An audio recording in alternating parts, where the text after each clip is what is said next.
Bonjour à tous, c'est Enzo des Critiques d'Enzo et aujourd'hui on va parler de Mad Max 2 de George Miller. Regardez! Là-bas!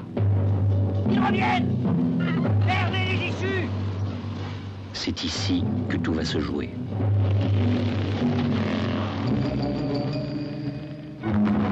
La Légion Humungus vous salue! Dans un monde sans carburant. Humungus règne sur les terres désolées!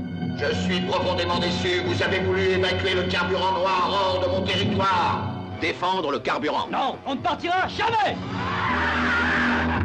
Donnez-moi la pompe, le stock d'essence et toute l'installation.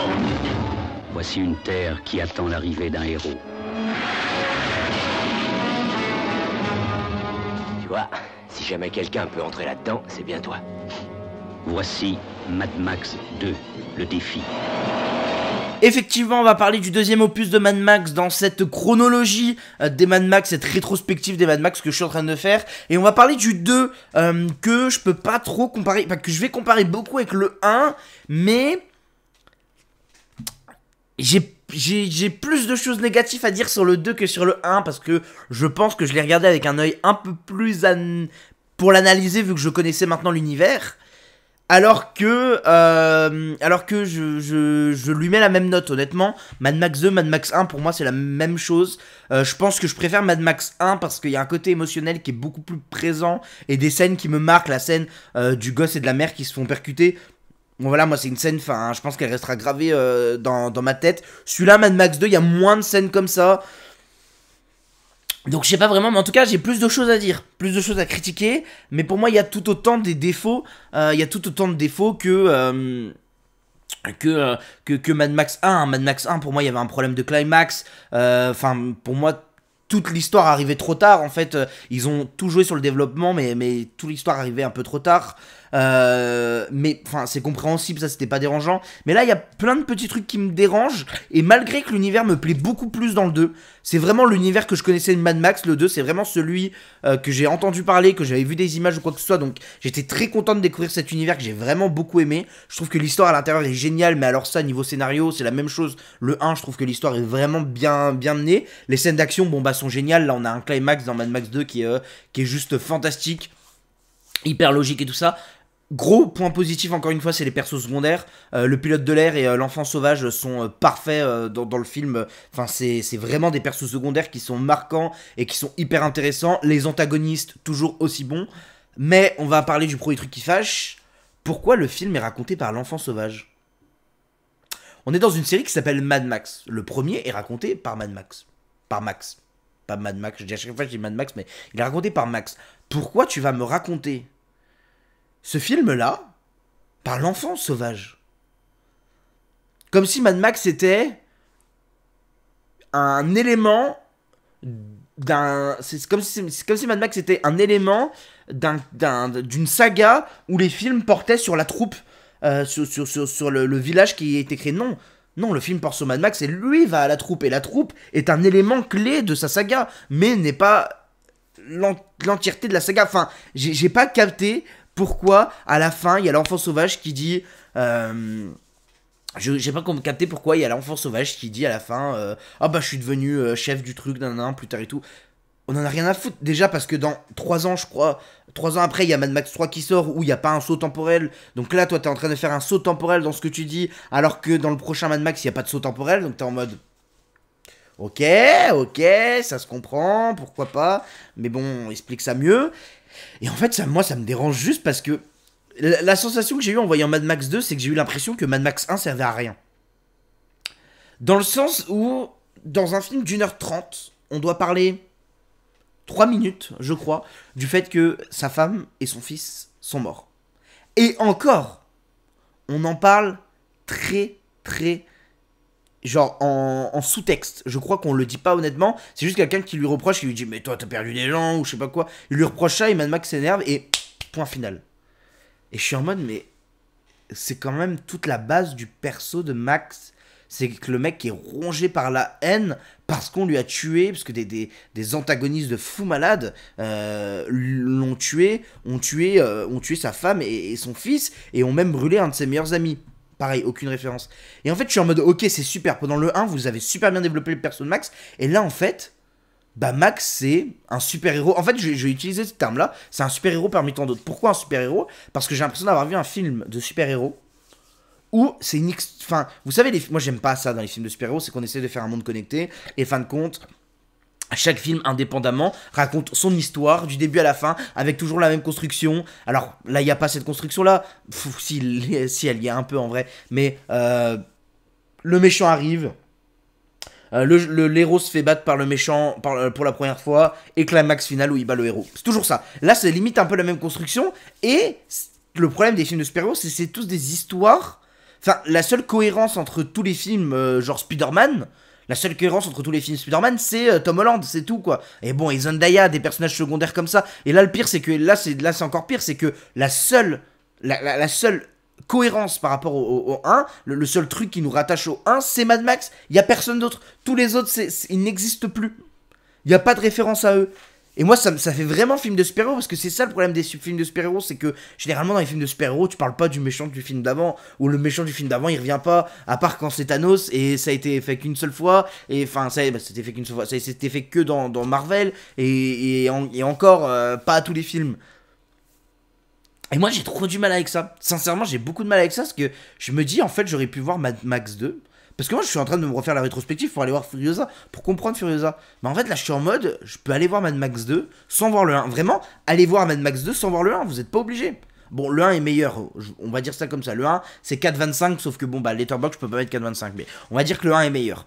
Mais allez voir Mad Max 2 sans voir le 1, c'est pas grave en fait. Vous allez passer un super bon moment et comprendre. Surtout qu'au début, on te raconte avec une voix off la backstory de ce qui s'est passé. Et c'est ce que je reprochais au 1. Je reprochais au 1 qu'on nous explique pas comment est arrivé ça. Et je commence le film, contexte. Ah, putain, je suis en mode, ah, c'est cool. Enfin, du contexte pour commencer le film. Je suis content, j'ai du contexte. Moi, si j'ai du contexte, ça me va. Le problème, c'est que le contexte, ouais, il sert à raconter l'histoire de ce qui s'est passé et en fait, ça suffit. Et en fait, pour moi, je pensais que le contexte allait aider au 1 à comprendre le 1 et que le 1 allait être vraiment une base sur laquelle Mad Max allait forger encore plus son perso et allait être développé. Mais fin de compte, il est pas tant développé que ça, Mad Max, encore là. Je trouve juste qu'il est... Je le trouve même un peu arrogant des fois. J'ai peut-être un peu envie de l'insulter, mais ça c'est fait exprès, je pense. Moi, c'est vraiment les persos secondaires que j'aime vraiment beaucoup. Le pilote de l'air et l'enfant sauvage, enfin, ils sont géniaux. Mais voilà quoi. Par contre, il est badass as fuck et tout ça, mais on comprend même pas pourquoi il roule et enfin pourquoi il retourne pas. Enfin, honnêtement, moi je vous le dis, je suis un peu en mode ouais, monde connecté. Et là, j'ai vu la bande-annonce de Mad Max 3. Bah, monde connecté, saga, c'est ça que je veux dire. Là, j'ai vu la bande-annonce de Mad Max 3. Bah, j'ai l'impression que c'est un peu pareil. Mad Max 3 n'a pas l'air d'avoir beaucoup de logique par rapport à Mad Max 2. Ou en tout cas, ça a pas l'air d'être une... Enfin, je pense que même temporairement, bah, le 1, c'est le 1. Le 1, c'est le début, c'est tout ce qui se passe et tout ça. Bon, ça, je pense qu'on peut pas trop chronologiquement, on peut pas trop l'interchanger. Mais je pense sincèrement qu'entre le 2 et le 3, je vais pouvoir interchanger les deux. Je pense sincèrement que vu que le développement de perso est pas si bien fait que ça, et qu'il n'y a pas vraiment de développement de perso, je sais pas si ça se suit vraiment, quoi. Et moi, c'est peut-être un truc que je trouve dommage dans... C'est tout ce que j'aime dans Harry Potter. Harry Potter, ça se suit. Les histoires se suivent. Alors effectivement, on peut regarder les films indépendamment des autres, mais par contre, les histoires se suivent, tous les persos sont de retour. On suit vraiment une évolution du perso de Harry. Et c'est vraiment intéressant. Là, Max, bah, je trouve pas qu'il a une grosse... Enfin, je trouve que dans le 2, Max, il a zéro évolution, quoi. On découvre juste un univers. Et pour moi, c'est peut-être... Le problème, c'est... Ok, on a un super beau univers. On a un super beau univers. On a un Max qui est badass as fuck et c'est trop bien. Mais maintenant, enfin, pourquoi on développe pas plus, quoi, le perso de Max et on va parler d'un truc qui me saoule un peu plus. On tue tout le monde, et encore ils l'ont moins fait. Mais alors le 1 c'était déjà on tue tout le monde, quoi. Tous les persos secondaires qui étaient à peu près intéressants, on les tue. Bon bah là c'est pareil, le chef de l'espèce de village, bon bah on le tue. Le chien qui est un des persos les plus intéressants. C'est con hein, mais il est trop cool le chien. Bon bah on le tue, j'ai cru qu'ils allaient tuer l'homme sauvage, le pilote de l'air, pas l'homme sauvage. J'ai cru qu'ils allaient tuer le pilote de l'air et l'enfant sauvage. Je me suis dit ils vont les tuer. Non, ils les ont pas tués. Mais donc je me suis dit trop bien, on va les voir dans les prochains films. Spoiler, je crois bien, je les ai pas vus hein, les prochains films, mais de ce que j'ai vu, j'ai pas l'impression que le pilote de l'air et l'enfant sauvage soient de retour dans le prochain film. Donc bon, moi je suis un peu en mode... Ouais, bah c'est cool, mais enfin, les films indépendamment sont super, quoi. Et je pense que c'est peut-être pour ça qu'après il a appelé ça Mad Max Fury Road et Mad Max Furiosa. Pour pas faire 1, 2, 3. Parce que je pense que c'est vraiment problématique de mettre des chiffres derrière quand tu veux faire croire que c'est une saga, alors qu'en vrai c'est des films indépendants. Dune partie 2, Dune a vraiment ce truc, Dune 2 a vraiment ce truc d'être Dune 2, être la suite. On a développé tous des persos et on continue. Comme des épisodes. Et enfin, moi j'ai beaucoup de mal avec ça. Et c'est pour ça que j'ai beaucoup de mal avec les films de super-héros maintenant. Mais voilà. Mais en tout cas, l'histoire est vraiment cool. Mel Gibson joue extrêmement bien. Bon, bah ça change pas. Enfin, on parle de Mel Gibson. Les autres acteurs aussi, à part le grand méchant, le patron des méchants, là, c'est ridicule, mais c'est marrant. Et les antagonistes, ils sont toujours fantastiques. Enfin, ça, c'est vraiment la marque de fabrique de Mad Max, c'est qu'ils sont fantastiques. Mais c'est pareil, les antagonistes des 1, on les voit pas, on n'en entend même pas parler. Antagonistes du 2, je pense qu'on les aura pas dans Mad Max 3 et ainsi de suite, et ainsi de suite, et ainsi de suite. Moi, j'aime bien qu'on fasse des rappels, j'aime bien qu'on en parle, j'aime bien qu'on fasse genre et regardez. Mais Mad Max, j'ai pas l'impression qu'il soit détruit par la mort de sa fille ou de son fils, et le seul truc de sa fille et de sa femme, mais le seul truc qui peut-être nous rattache à ça, c'est peut-être le fait qu'il sauve l'enfant sauvage, quoi. Toute cette relation avec l'enfant sauvage qui est vraiment super bien écrit, c'est peut-être le seul truc qui nous fait la référence à la gosse. C'est en sous-texte, mais enfin, il y a pas que ça. Enfin, le mec, il chiale jamais, il est jamais triste, Enfin, c'est bizarre, c'est très bizarre. On a vraiment l'impression que le 1, bah, sert pas à grand chose. Et si je savais pas que sa femme et sa fille étaient morts, je pense que était morte du coup. Je pense que ça n'aurait rien changé à mon film et à ma façon d'apprécier le film. Mais bon, c'est comme ça. Mais en tout cas, c'était très très intéressant. J'ai quand même beaucoup aimé. Je crois que le Dôme du Tonnerre, donc Mad Max 3, est vraiment moins bien. Donc on verra bien. Et par contre, je suis pressé d'être à Fury Road, qui là m'intéresse vraiment beaucoup. Merci à vous d'avoir suivi cette critique. Je m'excuse, il n'y a pas eu la critique de jusqu'au bout du monde. Je vous avoue totalement flemme d'aller au cinéma. J'ai vu des critiques qui n'étaient pas forcément positives sur le film. Et j'ai vraiment pas le temps. Là je pars un week-end complet à Lyon du vendredi matin au dimanche soir. J'avais pas trop le temps. Donc je me suis dit, je vais me concentrer sur ce que j'ai à faire, à ce que j'ai à regarder, ce qui est vraiment hyper intéressant. Et voilà, ce sera déjà bien. Et bon, Jusqu'au bout du monde de Viggo Mortensen n'est pas le film de fou à voir. Ça sera dans les rétrospectives de fin d'année. Parce que j'ai plein de films à revoir en fin d'année que je vous ferai un marathon de ce que j'ai loupé. Et voilà, ça va être très très cool.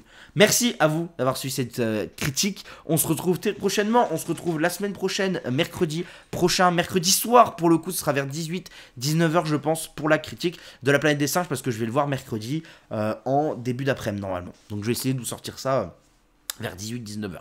Merci à vous d'avoir suivi cette critique. On se retrouve très prochainement. Allez, ciao ciao. Bye.